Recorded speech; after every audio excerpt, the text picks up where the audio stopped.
리치디보스와 그의 아내 헬렌은 아주 처음부터 정이 많은 부부였다. 교회나 공동체, 자선단체나 병원 등을 돕기 위해 아낌없이 돈과 시간을 투자한다. 리치의 말을 들어보자. 우리는 우리의 돈을 나누는 것이 커다란 기쁨을 가져다 준다는 사실을 안다. 신혼 초부터 헬렌은 우리가 버는 돈에서 11조를 떼겠다고 했다. 11조란 10분의 1을 뜻한다. 그래서 우리는 언제나 우리의 모든 수입 가운데 10분의 1을 주님에게 혹은 물질적으로 곤궁한 사람들을 위해 바쳐왔다. 11조의 원칙을 지켜가노라면 물질적 축복이 주님에게서부터 비롯된다는 사실을 확실히 깨달을 수 있다. 만약 우리가 우리의 돈을 소유하지 않으면 우리의 돈도 우리를 소유하지 않는다. 나눔의 정신을 실천하기가 어려운 것은 우리의 돈을 나눌 가치가 있는 일이 너무나 많기 때문이다. 물론 우리도 우리에게 기부를 요청하는 모든 단체의 수표를 끊어주지는 않는다. 많은 시간을 투자해 그들의 성격을 알아보고 예를 달라고 기도하기도 한다. 우리가 11조를 떼고 남을 돕는 것은 그것이 정말로 소중한 일에 대한 투자라고 생각하기 때문이다. 사람의 삶에 영원한 삶에 투자하는 것보다 더 가치 있는 일이 어디 있겠는가?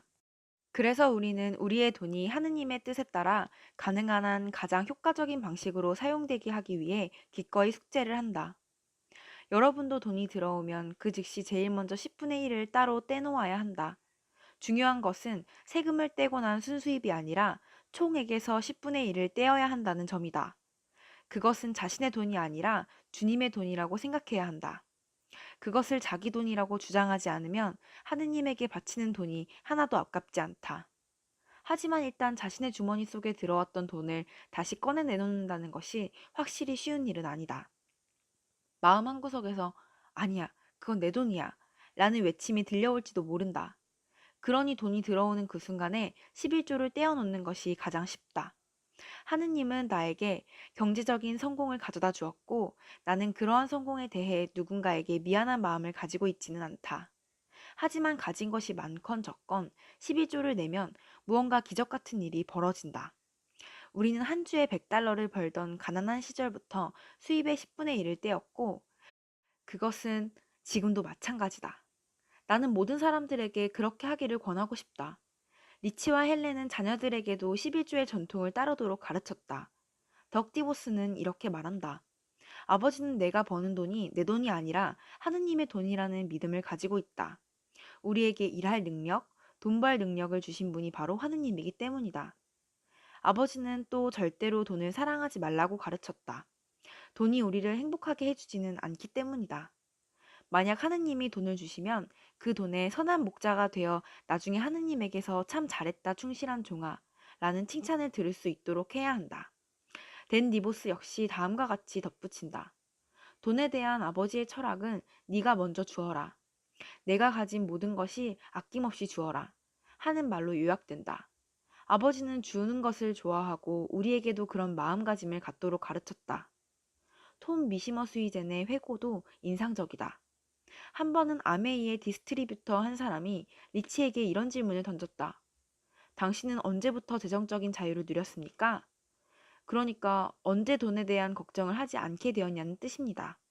그러자 리치는 이렇게 대답했다. 당신은 교회에 얼마를 헌금합니까?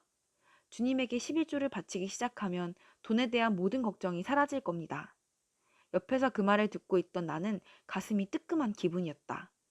나도 당장 11조를 내야 되겠다고 마음먹었지만 실제로 그 생각을 실천에 옮긴 것은 다시 그로부터 몇 년이 지난 다음이었다. 그러나 수입의 10%를 주님에게 바치는 순간 정말로 돈에 대한 나의 고민은 씻은 듯이 사라졌다. 리치는 11조를 단순히 자신의 돈을 나누어주는 문제로 바라보지 않는다. 그것이 리치의 거시적인 성공 전략의 일환이라는 사실을 알면 놀라는 사람이 많을 것이다. 리치는 이렇게 말한다.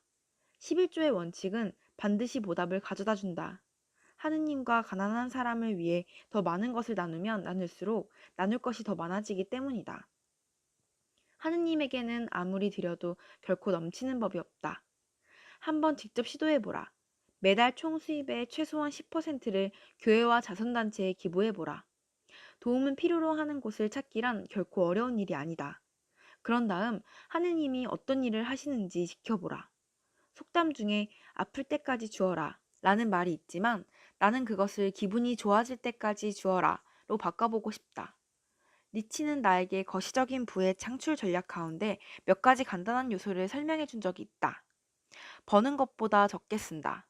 이것이 너무나 간단한 삶의 원칙이다. 우리는 그런 방법으로 아메이를 성장시켰다. 우리는 한 번도 큰 돈을 빌린 적이 없다. 이익이 나면 그 돈을 회사 안에 남겨놓고 불려나갔다. 처음부터 현금을 손에 쥐고 시작했지 은행 대출을 받아 사업을 시작하지 않았다. 처음에 우리는 돈을 위해 일한다. 나중에는 돈이 우리를 위해 일한다. 이것은 내가 올랜도 매직의 선수들에게 가르친 원칙이기도 하다. 그 친구들은 막대한 돈을 벌어들였지만 그 중에는 돈을 관리하는 방법을 배울 기회가 없던 친구들이 많다. 그래서 나는 그들에게 이렇게 말한다. 1천만 달러를 따로 떼어놓고 절대 건드리지 마라. 그 1천만 달러에서 매년 10%의 이자가 나온다면 1년에 100만 달러를 가질 수 있고 얼마든지 잘 살 수 있다. 이것이 영원히 백만장자로 살 수 있는 비결이다. 좋은 집을 사는 것은 꽤 괜찮은 투자라고 할 수 있지만 그 이외에 사람들이 사는 것은 대부분 그리 현명한 투자가 되지 못한다. 대개 갑자기 부자가 된 사람들은 엄청나게 비싼 장난감 같은 물건들을 사들이느라 돈을 낭비한다. 갑자기 부자가 된 사람들 중에서 불과 몇 년 만에 오히려 예전보다 더 가난한 신세로 돌아가는 이들이 수없이 많다. 실제로 많은 연봉을 받는 운동선수나 연예인, 복권에 당첨된 사람들이 어떻게 살아가는지를 살펴보라. 부를 유지하는 비결은 미래에 위한 투자이고 투자의 이자로 생활함으로써 현재의 지나친 사치를 방지하는 것이다. 푼돈을 잘 관리하면 목돈은 저절로 관리가 된다. 라는 속담도 있지 않은가? 리치 디보스의 비즈니스 자문단 가운데 한 사람인 밥 시어버크의 회고를 들어보자. 한 번은 리치와 함께 이사회에 참석했는데 그가 나한테 이렇게 말했다.